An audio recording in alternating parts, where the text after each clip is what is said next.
Consciousness, consciousness, consciousness is like the ocean, the ocean, the ocean, the ocean.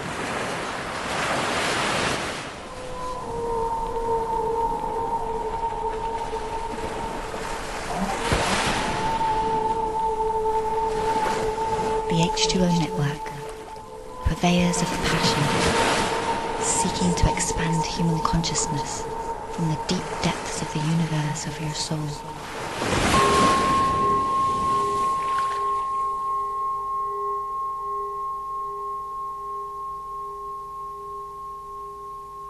Greetings, family, and welcome to the H2O Network. This is your host, Nunez, broadcasting live from New York City. I'd like to welcome people in the chat room, everyone on the phone lines, and to everyone who will be listening to this via the archives later on. Family, make sure that if you'd like to call in and ask our wonderful guests any type of question, you're free to do so. Call in at 917-889-7207. That's 917-889-7207. And make sure that you press 1 on your keypad so I know that you want to speak and be heard. Also, family, make sure that you download the H2O Network on iTunes. Yes, you can download us via iTunes and catch up with everything that has happened in 2011 and also all of the funky and fun things that are happening on the H2O Network in 2012. As you well know, we are also percolating on Facebook. If you type into your search engine DIANUNEZ, that's me. I have 2 profiles, friend them both. We have so many wonderful people in our network. We're collaborating with so many different artists, authors, progressive thinkers, people who are doing research in consciousness, if you will. There's so many wonderful things that are coming on the burner. Connect with us. Send us your questions, if you will. You can also email us at the H2O Network at gmail.com. That's the H2O Network at gmail.com.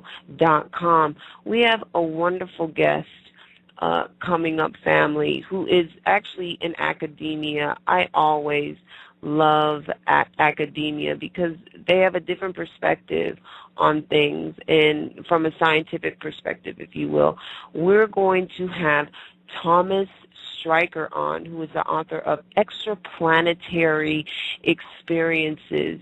In the middle of reading his book and scanning through the rest, very, very interesting research, if you will, on the experiences that he has documented in this beautiful piece of work, if you will, and just very, very, very fascinating, opening up your consciousness in your mind and your perception as to our reality, as to whether we are alone, if you will. Very, very fascinating read. But before we bring Thomas on the line, let me just give you a little information on our beautiful guest. Thomas Streicher obtained his Ph.D. in psychology at Saybrook University in San Francisco, California. He has obtained his MA degree in transpersonal psychology at the Institute of Transpersonal Psychology in Palo Alto, California in 2005. He obtained his BA degree in psychology from California State University in Sacramento in 1999. Thomas also obtained an AS degree in business management. The list goes on, family. Just a plethora of information, brainiac, as I would say. And as I stated, I love the perspective that he comes from, a scientific perspective, and also actually getting hands-on perspectives from people who have actually experienced these extraplanetary experiences. So let me bring Thomas on. Thomas, are you there? Yes, I'm here. Thank you so much for joining us on the H2O Network. I know that you're very busy, so I'm very grateful that you have chosen to spend time with us. Well, I hope I'm never that busy that I can't talk to the general public. I really appreciate this invitation to be on your show, dear. Indeed, indeed. We love it when authors like to spend time with us and tell us about their research projects and their endeavors that help us to open up our consciousness. First, I have to ask, due to your background, all of your credentials, I mean, the list just goes on and on of your academia background, what brought you to write extraplanetary experiences? Because we all know that academia proper, in their perspective on this particular subject and niche, can be very stern, if you will, very in disbelief. What made you decide to write this book? Well, it started 10 years ago, and I was trying to explore my spirituality at a deeper level, to find out, get more meaning in my life. I was crossing that threshold, if you will, of trying to get deeper meaning of who I am.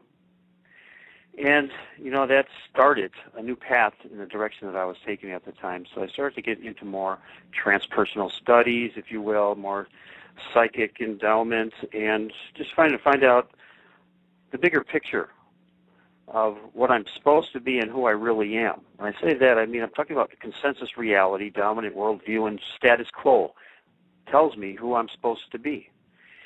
And it just wasn't adding up to who I felt that I was. Intuitively, I felt, that doesn't add up. I question this. So my questioning, my challenging of authority started, because you're right, I do have a lot of academia. I went to school for a long time and got a number of different degrees. But they were all teaching the same thing, as far as I was concerned. I felt they were sold out on a consensus reality, on a dominant worldview, and my experiences weren't adding up to that. Absolutely, and I have an academia background as well, and it can be, when you're a conscious human being, if you will, it can be quite frustrating because your perspective is not in that little box that they designated for you. And it is, I find that people who are in academia who research these subjects, if you will, it comes from a long history from when they were a child. I know when I was reading your book, you talked about when you were a child, you didn't believe the status quo. You were like, I'm not believing what the tradition has been handed down to me. I'm seeing these things. And as you became an adult, you acted upon the wider spectrum of reality. Can you talk about some of those experiences, Thomas? Well, I can do a little bit. As a child, I basically did not believe in the Bible or the biblical God. Although my parents wanted me to, I just couldn't relate to it. Obviously, as many of you know, it's a great narrative, but the Bible ended up being stored in the fiction section of my bookcase. I mean, this story that was given, how could that be everybody's reality? I had a different reality, and I wasn't alone in this. I'm not trying to make it sound like I'm narcissistic about my experiences, because other people were sharing similar stories that I had. So, as a young child, my parents sent me to parochial schools, and they even had me live with a priest during one of my summer vacations. And they always tried to make me think a little bit differently. And by the time I was 12 years old, and at that time, I did believe in a God. I wasn't agnostic or atheist, but to some people, I guess I would be considered I went astray because there was something else going on. And I felt that I experienced the heavenly realms, which, I was familiar with the Bible at the time, going into this arena of other celestial bodies. And as I got more information about this, the creation story of the Bible just didn't add up and to what I was experiencing. And of course, at that time, the church was proselytizing that life originated on Earth, that Earth was the center of the universe. Earth was it, pretty much, and there were no such things as extraterrestrials or these other spirits that I felt I was having a relationship with and interacting with. But I'll just tell you, I was scared. I was scared of opening up, not even to my parents. I questioned, some of their authority, and, I was put in place, and I knew that wasn't the place I was going to find my answers. So I pretty much kept in the closet for a long time. So I started coming out of the closet when I started going to school and, trying to challenge authority, which I basically didn't really have success with. But in the back of my mind, I knew I needed to study something at a deeper level that wasn't being advocated at any of the schools I went to. Even at schools such as the Institute of Transpersonal Psychology, which is, on the fringe, exopsychology kind of school, when it came to my topic, they weren't really that open to it. So I said, well, now I got a problem. What do I do? This is my passion, if you will, and I'm the kind of person that likes to follow their passion because it's my it becomes my motivation. It just gives me an extra sense of, willingness, tenacity to stay in there and fight it out, because I feel it's my truth. It's something that I want to share with others, in a way that hopefully they might relate to. I'm not looking for support or looking for somebody to agree with what I say. I just want to be understood. I hope that makes sense. I just want to be understood from the people that I was talking with in regards to this topic. And it wasn't happening, I'll just be honest with you. Fortunately, I did get, in the third year of the Institute of Transpersonal Psychology, we go into dissertation phase, and they were hoping I would do a topic on one of their issues, something transpersonal, what they consider to be transpersonal. And I surprised them. I said, no, I want to go into the area of people that have gone to other planets. And so I submitted my first manuscript. This was back in April of 2003. It was called Self-Reports of People Who Believe Themselves to Have Had Experience on Other Planets. Well, that was really far out for them. Okay. And they questioned a lot of it, and I came prepared when I had to, deliver this to my audience there and try to convince the PhDs and other students to let me do this topic. I brought all the books I could possibly gather on the topic. I had Jung's Flying Saucer book. I had Adamski's Flying Saucers Have Landed. Virilian Space Aliens Took Me to Their Planet. Rob Song-Rampa's My Visit to Venus.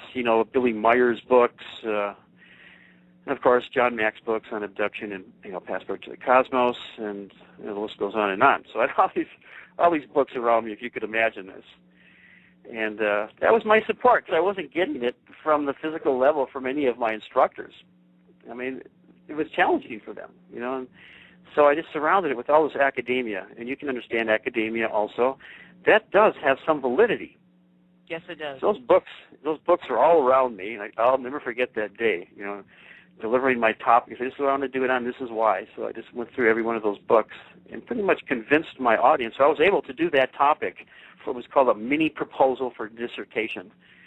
And I convinced them to let me get started on this. So the next step was to go into dissertation phase, which means you actually start your dissertation.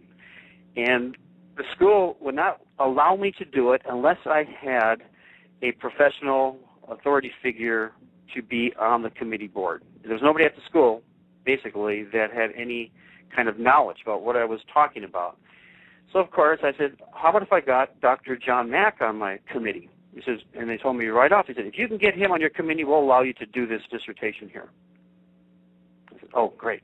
How am I going to do that? John is so popular, Pulitzer Prize winner.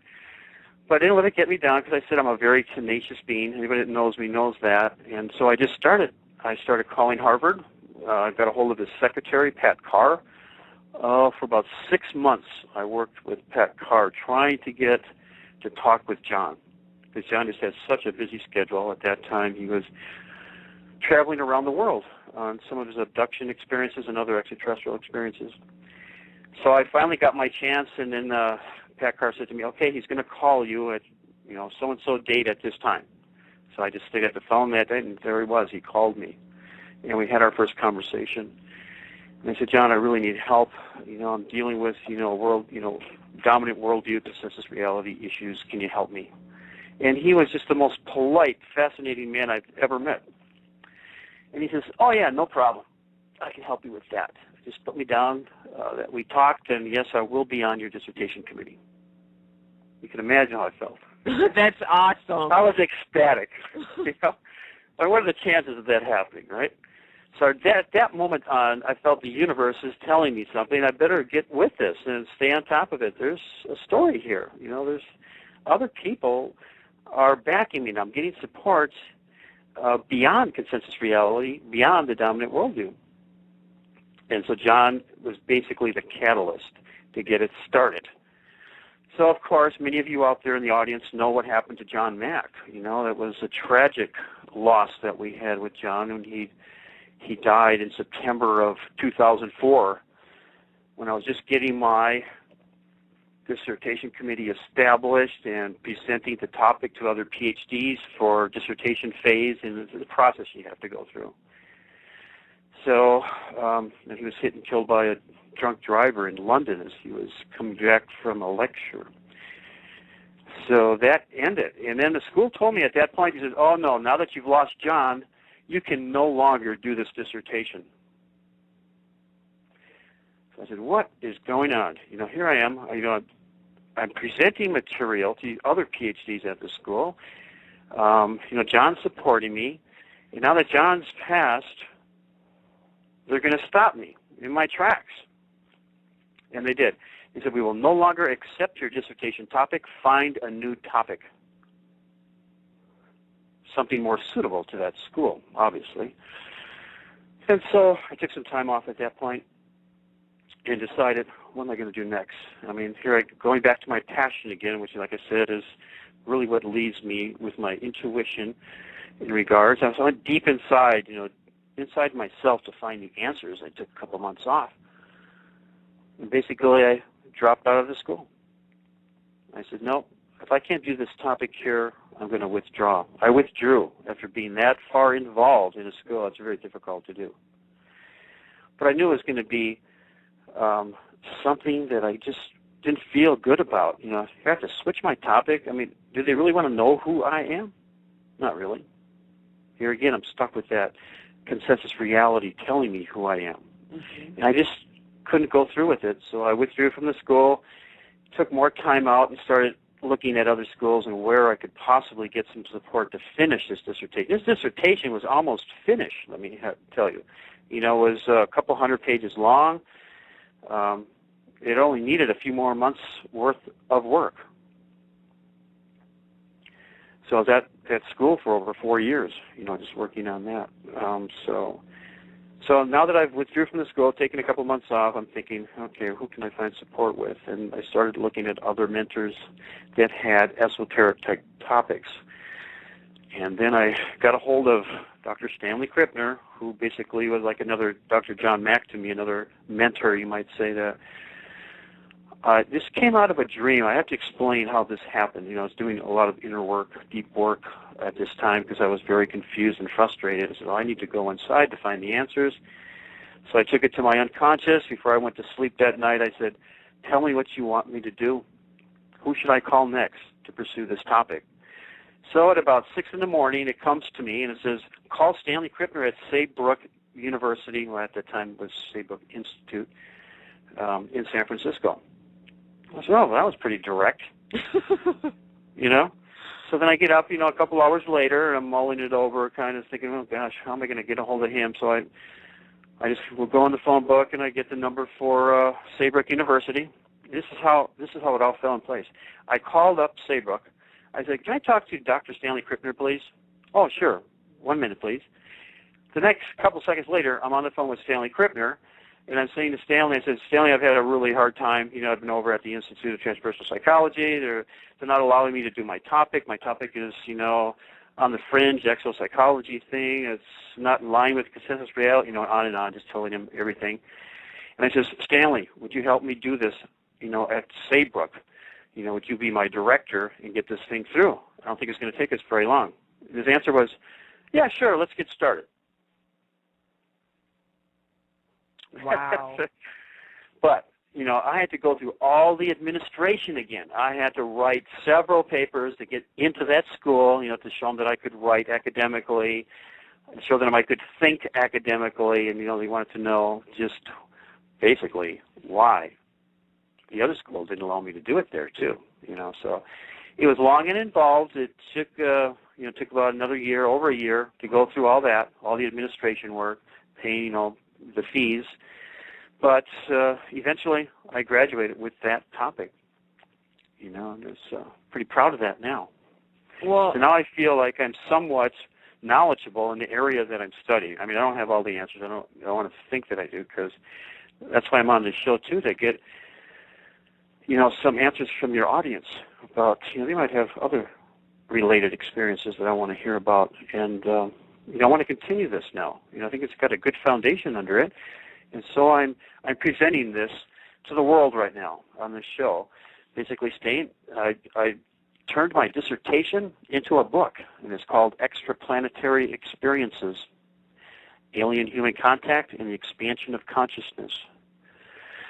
And that's how it went. And now I'm trying to absorb more information, hoping that the general public will find this to be not only a fascinating topic, but would also, give me the privilege of sharing other experiences that I can write another sequel to this.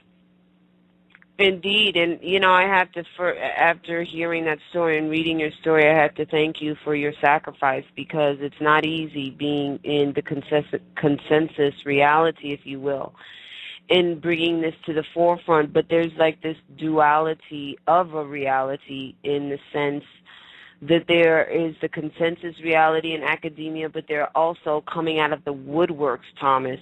People like you who have tons of education, PhDs, and are talking about this esoteric reality, these visitations, talking about the metaphysical realm of reality, and they're coming out of the woodworks at the same time. For example, the HO Network had Erwin Laszlo, who was a Nobel Peace Prize winning nominee, who is very well renowned in the area of science and consciousness, along with Anthony Peake, who will be doing a fellow with Erwin Laszlo. And I find that to be quite amazing. So as you're doing your work and you're percolating amongst academics, do you find that as well? Like there is this resistance, but in the same breath, there are people who are coming out of the woodwork and revealing their research and going beyond what has ever been known before in this field of study? Well, yes and no. Most professionals, as they get to the level of PhD, are very professional, and they're afraid of losing their audience, and so they don't reveal a lot of information. Basically, I believe, and this is through indigenous Native people all the way through the timeline of history, is that truth has a way of working its way through all this eventually. And so when I say truth, is like, who are we really, is going to come to the surface eventually. But, most people don't get on board until it becomes consensus reality, because that's where the money is. So I hope I'm clear with that. Absolutely. I'm in a position where I don't need that much money. My family is pretty much, they're all adults and doing fine. And so I don't need a lot of money. And that's why I think I'm, in a sense, kind of privileged to be able to do this kind of research. And I look at myself more as a researcher, than, a clinical person, of course. So I'm really spending a lot of time trying to research not only, this particular phenomenon, but other phenomenons also. And what I'm finding is that there's no money there because it doesn't fit into the status quo newspapers. It doesn't fit into the status quo, and that's what people want to buy. Hey, what's everybody else thinking? What's everybody else doing? That must be where the truth's at. And, of course, that's not always the story. All the way through history, it's never been that way. But people like to get on board because of all that information and that populace that goes with it. There's a feeling of security with that, if you will. It's like, yeah, I'm part of this, that, or the other thing. It's got 1 million members. We must be doing the right thing. It must be knowledgeable. And that's never, I shouldn't say never, but not usually the case. I mean, look at, before meteorites were discovered, people were considered crazy for saying that stones fell from the sky. That wasn't that long ago. Indeed. Indeed. Yeah.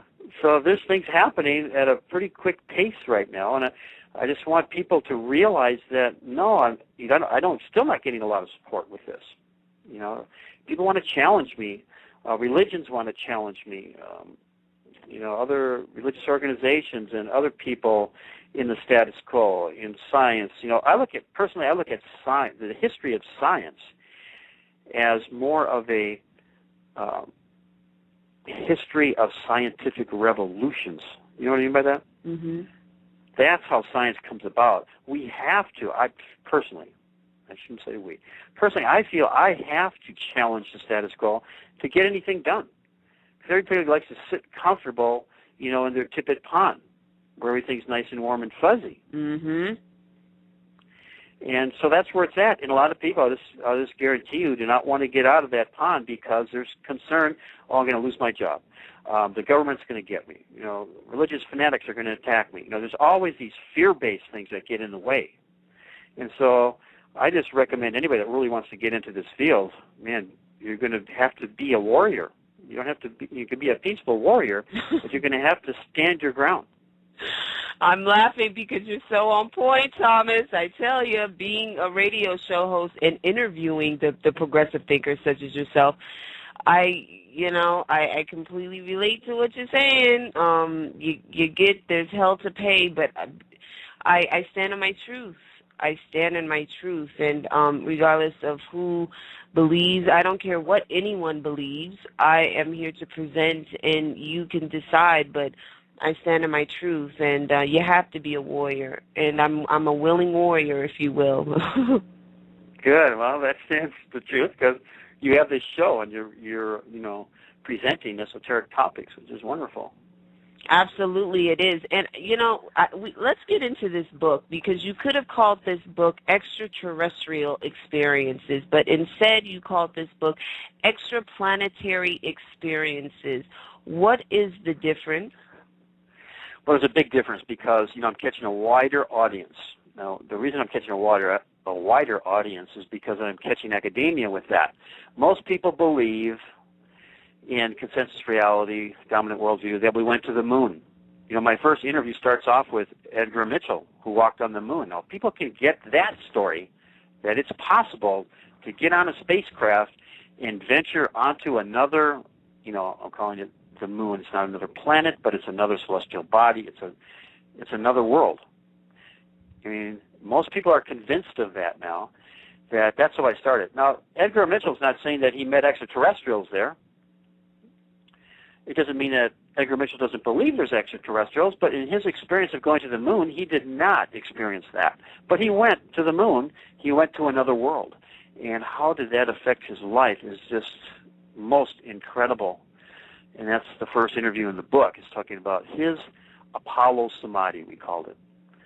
Samadhi experience. He went beyond the box, and he's still trying to unravel what the heck happened to him, as he came back from the moon. And you can imagine this in your mind, to be off planet and seeing your planet there, floating in space. We're always sitting here standing on the Earth, or, in these, we can see that it's pretty physical. Mm-hmm. But, seeing that, from a spacecraft, your world, your basic familiar world's floating out in space. He's still trying to unravel that, let's be honest with you. He's still, to this day, trying to understand all that's happened to him, since that experience. And that's what I'm getting at. These people that have gone off planet, they really have gotten something that's beyond what most people that are terrestrial, they get it. They get the bigger picture effect. It's not just about Earth. We're really cosmic citizens. We're part of this whole bigger picture, what I call the whole cosmos, which is unlimited. There's no limitation to this, even though consensus reality and dominant worldview is going to tell us otherwise. It's not true. There is no limit to the universe. They don't know the boundary to the universe to this day. It's limitless. So, a lot of people like to tell you that it's, okay, there's only a certain number of planets, that would be possible, this, that, and the other thing, but it's not true. So this opens us up to the bigger picture. So now, my question is, with this book that I'm presenting, how do we get people to experience this? And, I just say, well, take it to your dream state. Go take it to your unconscious. Before you go to sleep tonight, ask yourself, what would it be like to go to another planet? Or put it into your imagination. Imagine what it would be like.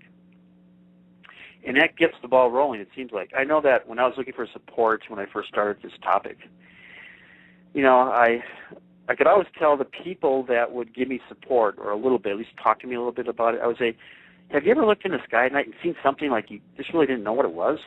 I might mention the word UFO. It doesn't mean it's an extraterrestrial craft. I just say, have you ever seen a UFO? And I could tell by their answer right away if they would say, well, hell no, I don't believe in those, or what are you, crazy? That I'm not going to be talking with them. But then there's other people that would take a moment, think about it, and say, there was this one time I looked up in the sky and I seen this really zigzag motion of something. It couldn't have been a star, because stars don't move like that. And it really baffled me. And that's all they have to tell me. And I think, you're looking in the sky at night. You're looking into that limitless universe. You're getting out of the box, at least to go that far. and you've seen something that you cannot explain. Now, that takes a lot of humility, and that's where it starts, with humility, is to understand that, oh my God, there possibly could be other intelligent life in the universe. Absolutely, and I believe that we're time travelers, Thomas. I mean, you know, it's interesting when I was looking at some research of some academics who were researching the aspect of time travel, and they always look at it from this Darwinistic, mundane, physical, building a craft, if you will, going into the ethers. But the fact of the matter is, from my experience, we're time travelers every single moment of the day, 365, 24 hours a day. But people don't really take the time to sit down and ponder the questions that I'm proposing, or even putting out there that we are time travelers. I mean, if you look at our consciousness and what our consciousness can do in the dream time and even our waking state, we are constantly traveling either to the past, the present, or the future. And when we go to sleep, we're time traveling. So, you know, I am completely with and understood when you said extra-planetary experiences, and a lot of people don't remember them. But we are constantly traveling. We need to expand our perception of what this vehicle, if you will, or spiritual software can do. Yes, I certainly agree with what you're saying, and I'm hoping that others in your audience do so also. And then I think that we could maybe get a better understanding of what's going on. I mean, it's hard to come out of a box when you've been in a box for a long time. You know, if we're predisposed to be a certain way. And coming out takes time, and I think that now with this book, it's letting people come out. Hey, I want to hear your experience, most definitely. And I think there's others that want to hear your experience. There's something going on here that's not meeting up with what we've been told. Now, what's that? So it's like helping, if you will, you know, the public acknowledge that, yes, this experience is valid. Absolutely. And, you know, going back to the book, and you talk about, because in the book, Extraplanetary Experiences, you actually interview, I believe it's 7 people who talk about their experiences with the different races, quote unquote, on the planet and their extraplanetary experiences. Going back to the astronaut, I've read information on astronauts that when they actually come back to the physical realm of planet Earth, that there's like this withdrawal syndrome, this sadness, because they have gotten a cosmic reality beam review of what this reality really is. What was his experience? I know that he's still trying to soak in and decode his experience of actually leaving the planet. What was his experience when you had his interview? Well, could I read one portion of it? Absolutely. Short paragraph. This is what Edgar said in our interview. He says, when you see the Earth like this and the cosmos like this and 10 times more stars, 10 times as bright because there's no intervening atmosphere, in the full 180-degree view, if you put your face to the windows, it's magnificent. It's overwhelming. What happened was a sudden recognition of heart. It made me realize that the answers to the ancient questions, who are we? How do we get here? Where are we going? Within science, we're certainly incomplete and perhaps flawed. This feeling of unity and connectedness was an ecstatic, blissful experience. When I came back, I knew my life had changed. I knew that I had to go find out what was this experience I had had. This is in 1998. Edgar remarked that at a symposium at a certain, but he also relates to this in the interview that we've had. So I think that's a pretty powerful statement. You know, here he is coming from a much more scientific background than I'm coming from. And he's perplexed. He's basically putting it out there. How do I unravel this? What was this experience I had had? He can't really articulate exactly what it is. I mean, he's getting closer to that. This is what he said in 1998. And in my interview in the book, he gets a little bit closer to what he thinks it is. Why do you think, Thomas, that because he's not the only NASA astronaut who has actually expressed that. And it seems to me that they really try to keep this on the wraps. They really lock it down. I mean, I used to have a friend who used to basically cover, not, I don't know if cover up is the right word, but Photoshop, if you will, the pictures that would come back from the satellite.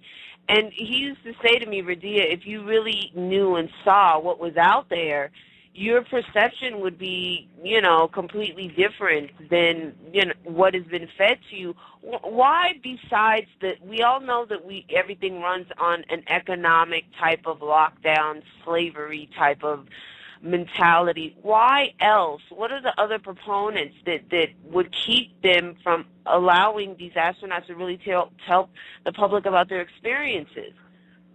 Well, there's wow, that's a good question. I'm going to assume a certain number of things here because I was in the military for a short time. If I wanted to stay in, there were certain things. I already had a secret clearance at the short time that I was in. If I wanted a top secret clearance, there were things that if they were going to divulge to me, I could not express at any time in my life. Okay, you take an oath of secrecy. So does that make sense? Absolutely. Now, if you break that oath, they could. What could they do to you? I mean, they could possibly take your pension away. Things like that. Or kill you. Well, I'm not going to go that far to say that, but it's possible, certainly. But so there's this oath of secrecy that I can vouch for myself. And it's one of the reasons I got out. Is that they wanted things to be kept secret. So of course we'd love to have this. I should say the public would really be in favor of disclosure right now. Wouldn't you agree? Yes, absolutely. How are we going to get that? We got to keep fighting for it, and there are organizations that are doing that. And I agree, yeah, it's time that the government lets loose of the information that they have, but good luck trying to get it, because everything that's happened to this point with it, it'll probably wait until it has to come to fruition. There's no way of holding it down any longer. Like I said, of that truth aspect. You can only hold the truth down for so long. You can only repress it so long. It has a way of coming out. Absolutely. I don't know when that time's going to be, but we're in it right now. There's a lot of people fighting for, disclosure, and we'll get it eventually. Let's hope. Let's hope that it's in our lifetime. I know that going back to one of your interviewees, I believe it's Marilyn, she talked about the different races, if you will, that she experienced on her extraplanetary experiences. How many races are there, if you will? Did she reveal that to you? Oh, you mean how many races is she relating to in her experiences, or are you talking to me in a general? I don't know how you're questioning that right now, but in Marilyn's interview, she talks about the Pleiadians. I think she mentions the Zetas and some of the other races, but there's. I think I'd be okay I can't really talk for Marilyn, but she knows of a lot of different races of extraterrestrial races. Personally, I think it's limitless. It's like, when you start getting into this and you realize that there could be, a limitless number of other habitable planets out there. I mean, I can't put a number. I can't tell you how many different races. I have no idea. I just think that it's probably as limitless as the universe is. Absolutely, and with our view changing, if you will, with NASA discovering all of these different galaxies and planets, you're absolutely right. I think that it's infinite in nature, and the more that people have these experiences, if you will, that a lot of things that we thought to be fairy tale will be revealed in nature. Why do you think that certain people are able to have these experiences and others are not? Well, that's a good question. And I think the best way to answer that is that, it gets back to that consensus reality, dominant worldview. How do you fit into that? What kind of box do you put yourself in? Now, if you allow yourself to get out of that box, you're going to start having these experiences. I can almost guarantee you that, because you're opening your mind up to go beyond the box. You're always going to have people, authority figures, telling you certain things. You got to go beyond that. And some people get to the point where they're saying, hey, I'm willing to get out of the box now. You know, what they've been telling me just doesn't add up because of my experiences, and I'm going to step outside the box, maybe for a short time, to see what this is about. So they take for instance, they take a Kundalini yoga class, and all of a sudden they have this incredible anomalous experience. And they cannot, it's like Edgar Mitchell when he went off planet, I can't unravel it. I don't have the means to unravel this.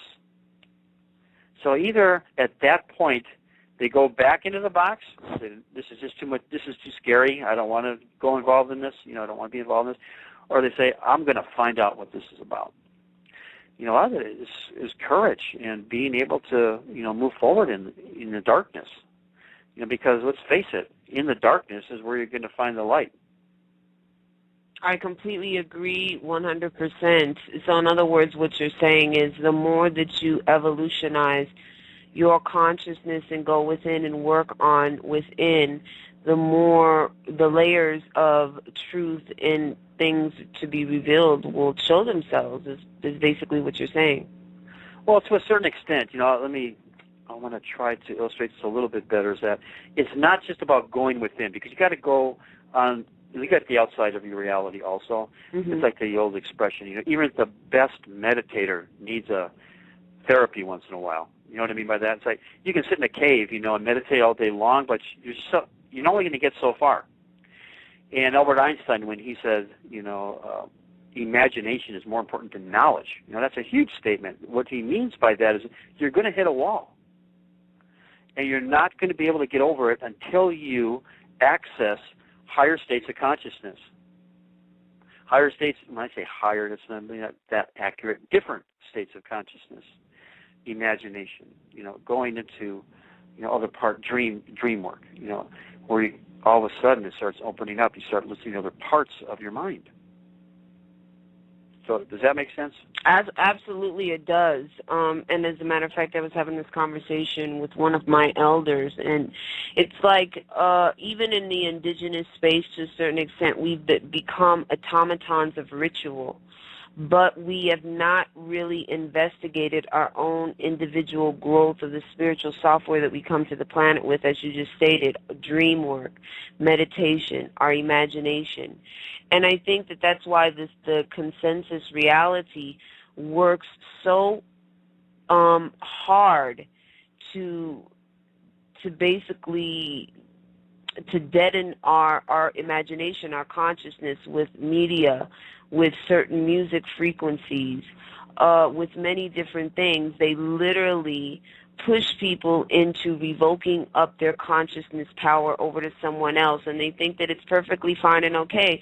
And there's some people, as you stated, who know what's going on, but because it's too scary, they're too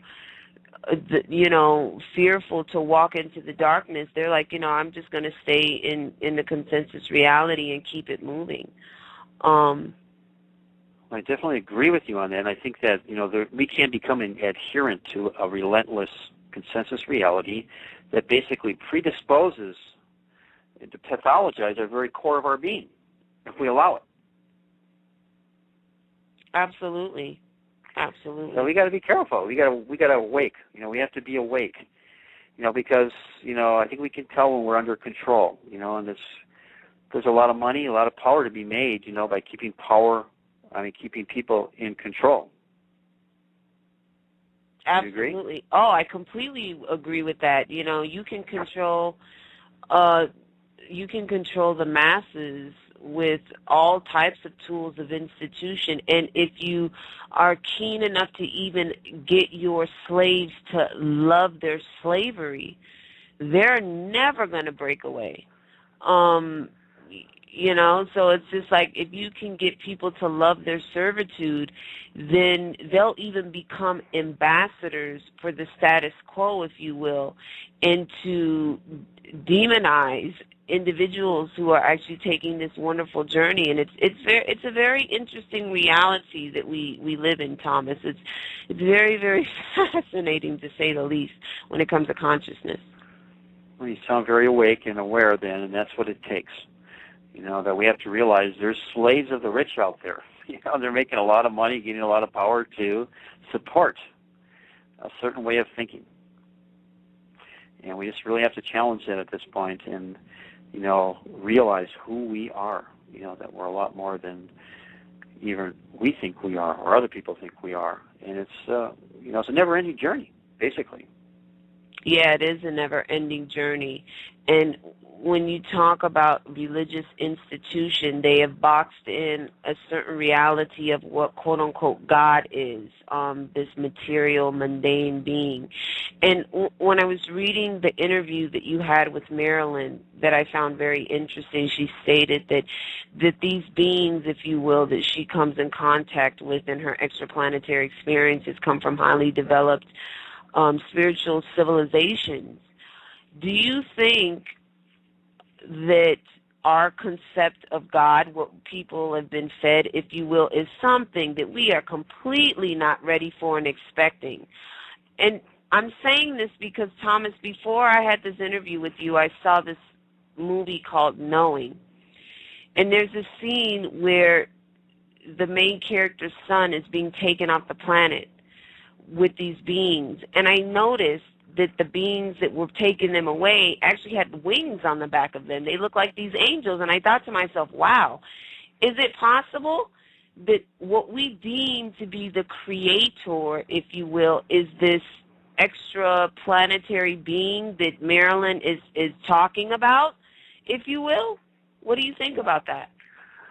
Well, I look at it this way. It's an old cliche analogy that I think puts it pretty well. It goes like this. It goes, can a lizard comprehend a man? Can a man comprehend a god? Who dares speak for God?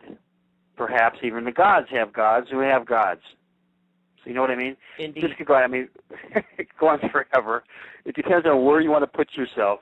And I started off the first page of my book, with this Tibetan koan, if you will, Tibetan story about the frog in the pond. Lives his whole life in a pond, right? And so this new frog drops into the well where this frog's hanging out, for his whole life, and he just thinks that's the whole world right there in this well. This is it. So the frog from the outside drops down and says, hey, how do you like this well here? Are you pretty happy? He says, well, this is it. Yeah, this is everything that's happening here. And basically the other frog challenges him and says, boy, there's a bigger world out there. And he denies it. The other frog in the well says, no, there can't be. I've been here all my life. There can't be anything else. And he says, there is. The other frog's saying, there is, and I've seen it for myself. So it's a kind of an interesting little story that lets people understand that where is your reality? What is your world? And all that I'm asking at this point is to take a peek outside the box, whatever box you may be putting. Maybe you're not putting yourself in a box, but if you are, take a peek outside and see the bigger picture, the bigger reality that's awaiting everyone. Absolutely. Inviting us. Absolutely. And family, before, because we're beating down to the last 10 minutes of the show. If you guys have any questions, and I see a lot of people on my switchboard, make sure that you press 1 on your keypad so I know that you want to be heard. If you want to call in and ask Thomas some questions, you can call into 917-889-7207. That's 917-889-7207, and make sure you press 1 on your keypad. Don't be bashful. We are, Thomas is here to ask, to answer all of your questions. But while we're waiting for individuals to be brave enough to press that 1, I love these interviews because they go in depth and it opens up your consciousness and the way that you see and perceive things. Why is it that these beings, if you will, deal in the dream time, in the the subconscious state, if you will, the semi-conscious state? Why do you think that is, and it's never really in the waking state of reality with these individuals that have these experiences? Well, I never looked at it like that. I looked at it that it isn't their waking reality also. It's just a matter of time before it becomes a part of their waking reality. I think it starts in an unconscious because it's a more a way to present some new material, if you will. in a way that's not going to put the person in ontological shock. You know what I mean by that? You probably do. Means like for the audience, then it's like to put them in a shock to where they hear something, see something that's just so unbelievable that they cannot relate to it. They cannot understand it. So, when you get in a dream world, it's kind of like it's almost a part of life where we expect not to believe all of it. You know what I mean? It's okay. Oh, I had a dream last night that, I'd seen 4 Martians in my living room. It's like, oh, well, big deal. And I can talk to a friend about it. But if I said in reality that there were 4 beings that said they were from Mars that were in my living room talking with me, it's like, okay, you might be escorted to the closest psychiatric ward, So I think that's a way that it works, I think it's a way to bring it out in a different way, and it takes longer. The process takes a little bit longer, and it's like I said in the book, it's a process that's just going to take time. And for those who are ready, it's already it's already happening. So it's happening, and like I said, even if these people that I interview, some of those people that I'm interviewing, it's happening in not just their dream world. Okay. Absolutely, it is. And when you talk about the awe factor, because I know Marilyn talks about the awe factor, that you can't even comprehend it. You can't wrap your brain around it. So they let you experience it, if you will. You have these experiences, but the memory of it is sort of kind of taken away because it might be too much for you to really take in. It's something that it's meant to be experienced, but it's just so awe-inspiring, so words can't even, I always say that sometimes there are things that can't be explained by the English language, and this is one of these experiences. So they let you remember a little bit of it, and then they take away certain memories, if you will, I guess maybe to be retrieved, do you think, at another time to help in your growth? I think you have the availability to access all of it at any time. It's if you're ready for that. I mean, it's up to you. Like, for instance, when you were a child, did you have anything traumatic happening to you? If you can relate to this, like a trauma in your life, and you convinced yourself that, no, I really didn't see that. You can do that. I really didn't see that. You can say that to yourself, but your unconscious will retain it. It's still there, but it's kind of like playing a trick on your mind, if you will. Saying like, for instance, I'm going to bring up a terrible example of a young child that sees their mom being raped, and they convince themselves that no, I didn't see that. It really didn't happen, because they could not comprehend that could ever happen to their mom. And they put it out of their mind. Well, I tell you what, 20 years later, it comes out in other ways. Might come out as a physical ailment, early cancer or something. And when you work with people on those levels of trauma, all that, through somatic psychology, you can sometimes get to the crux of it, that they've been holding this in for 20, 30, 40 years, because they didn't feel like they could, cope with the situation. And so the years just kind of roll by, and it's still there. They can access it, but they'd rather not. It's uncomfortable. It's painful, and let's just, we try to resist pain, but the fact is, there's a lot of knowledge in pain. I'm not saying we have to be masochistic here, but we can't run away from pain. Especially emotional pain. Something happened for a reason. We have to try to go deeper into it and find the answers of what it's about. Depression, can be very painful. Going into the darkness.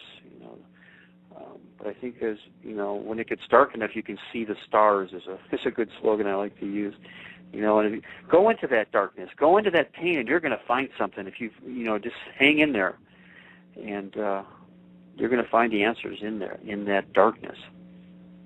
Absolutely, I agree completely with that. When you go into your shadow self, you find the discovery, the opportunity is there. If, like you said, if you dig deep enough, but we've been taught as a society to really have this instant gratification reality. Oh, I'm going to bypass the pain, and the pain is bad. So that it's very interesting how we've been indoctrinated to think that pain and the darkness is really bad, when in all actuality, just from my perspective, there are many different truths, but it's your salvation. It can be your salvation if you recognize the opportunity at that time. It's very much important to our growth, our spiritual growth as the collective. Yeah, very well put, and I agree totally. I think we have to meet that shadow, and we have to do that shadow work.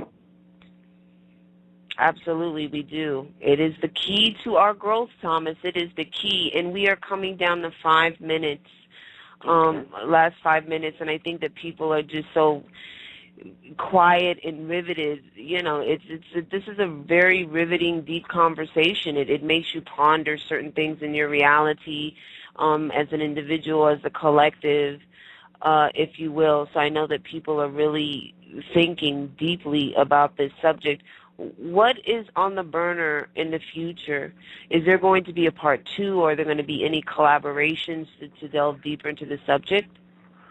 Yes, I'm working on a sequel now, and basically I'm entitling it, title's not that important, but further along the XPE. Instead of calling it the Extra Planetary Experience, I'm going to abbreviate it XPE.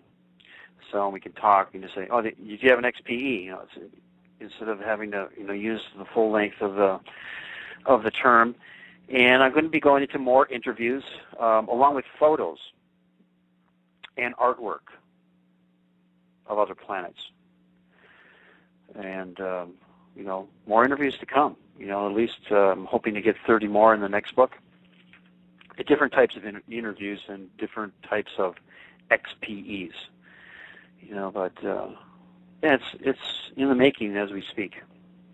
That's wonderful. So you have to come back to the HO Network and talk about the sequel, because I'm really, these interviews are very, for me anyway, I can only speak for myself, are very fascinating, and just they're eye-opening, and I enjoy it immensely. So I would love to have you come back on the HO Network to talk about the second group of interviewees that you have.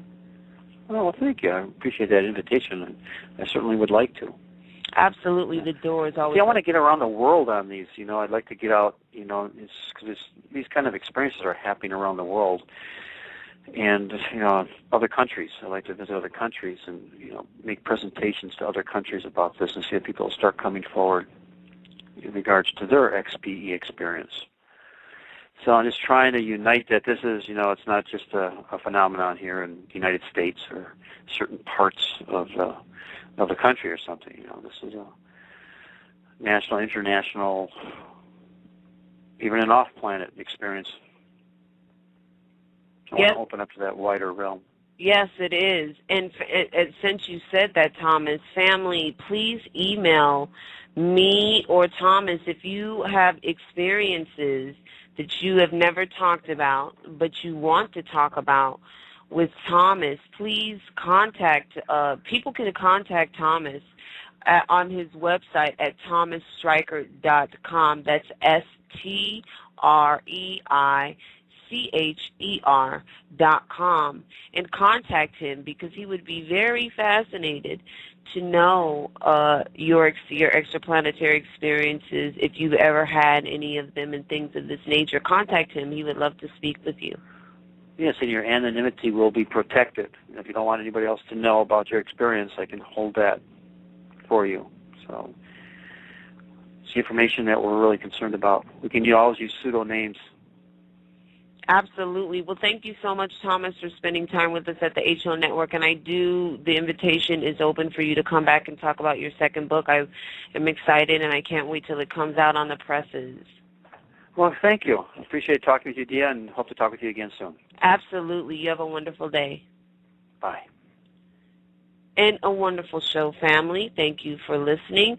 Make sure that you go to Thomas Streicher's website. Check it out. There's a lot of information, and you can also contact him on his website. I have a million tabs open. Make sure I give you the email address. It is Thomas Streicher, STREICHER.com.